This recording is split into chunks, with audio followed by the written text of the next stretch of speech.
Normally जो औसतन जो अर्निंग है वो 4 से लेकर 6,000 तक आदमी बना लेता है, यानी तरह से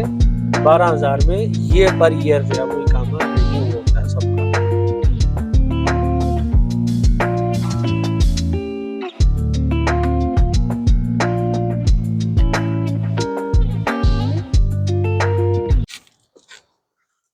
अस्सलाम वालेकुम, क्या हाल है दोस्तों, खैरियत से हैं?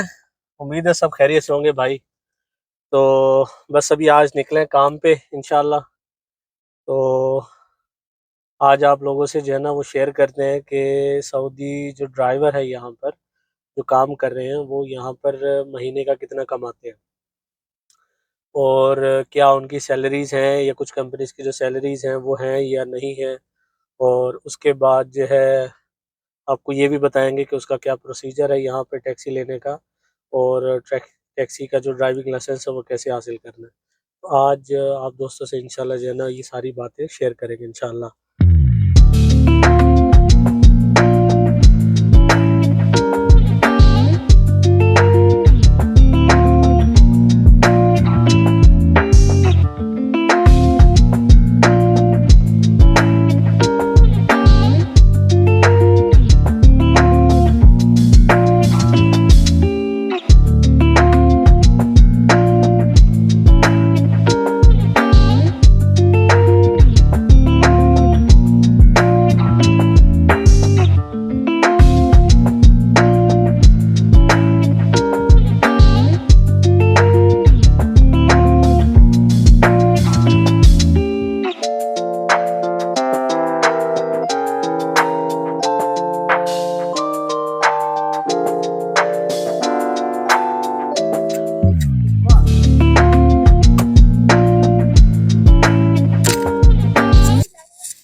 तो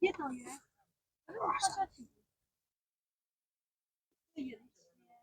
那还有个好多这意思，那个什么？看我就好。这个钱，这个钱。那什么像黄瓜的这大十字？我那给他说过这，那说你按着斤和写字那个，反正吃自发就是这个自发的。这把你们这数学方面给我说。这黑色呀？那